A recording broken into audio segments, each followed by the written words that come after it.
In the previous lesson, we learned how organizations develop contingency plans to be ready for any situation. Now it's your turn. In this final lesson, we're going to put into practice everything we have studied so far.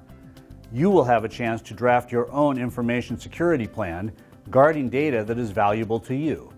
If you desire, you can make your plans realistic and apply them to an actual business, personal, or organizational situation.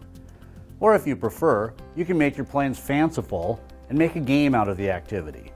Either way, you will get a chance to experience one type of planning exercise that is commonly practiced by information security professionals.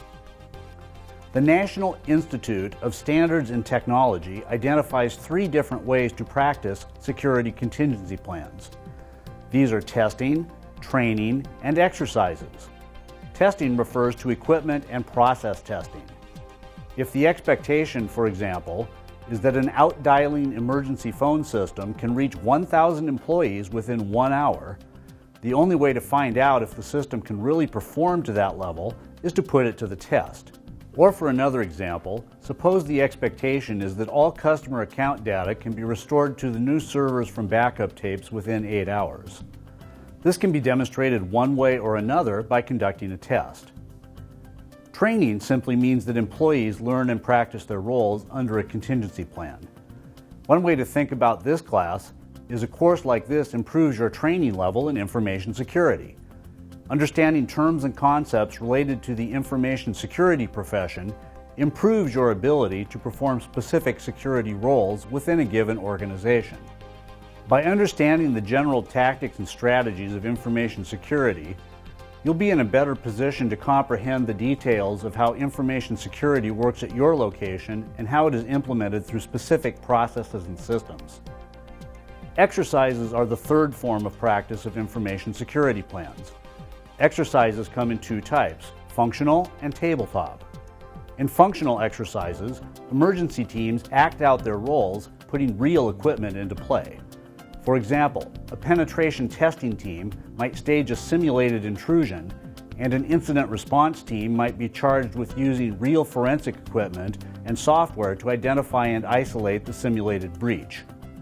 Cyber competitions are a popular sort of exercise that works like this.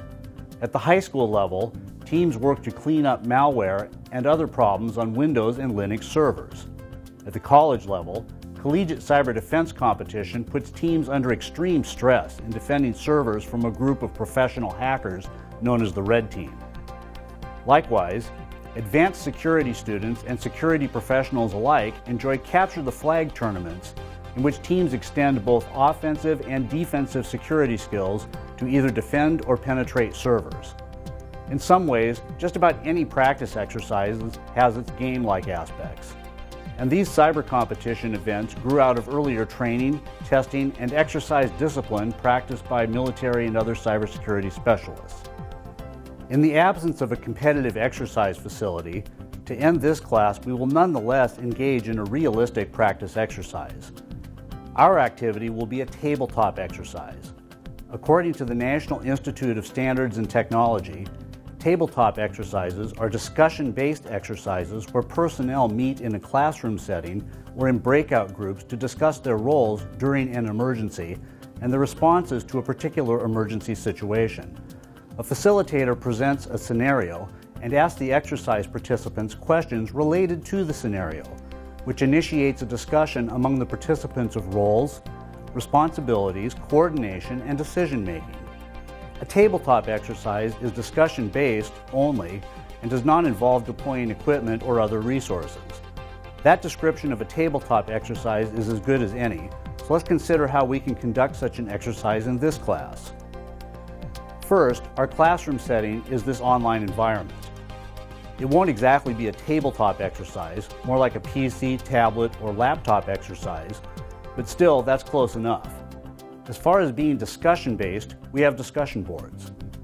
So we will put one of those to use for purposes of our exercise. As for the scenario, that will be your job to present. Likewise, the plans will also be for each of you to present. Plans will meet up with scenarios in peer-to-peer discussion group settings. The activity will flow from IT security plans you have been asked to develop along the way in this class. Each of you will post a copy of your plan to others in your discussion group. Group members will read each plan. Once you read the other plans in your group, your job will be to think up testing scenarios that would be challenging for the plan holder to address. What did the plan fail to anticipate? Are there any weak spots? How might a malicious attacker take advantage of the practices specified in the plan?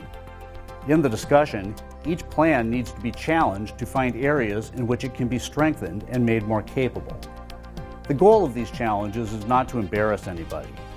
Rather, the goal for all of us is to experience the give and take process of upgrading information security. Remember, information security assumes a foe who is trying to break in. Even when we are training with our teammates and partners, someone has to play an attacking role in order for the defenders to practice what they need to practice. I hope you've enjoyed this course. For more learning opportunities in cybersecurity, please be sure to visit our discussion board on careers, competitions, and additional classes. Stay safe out there online.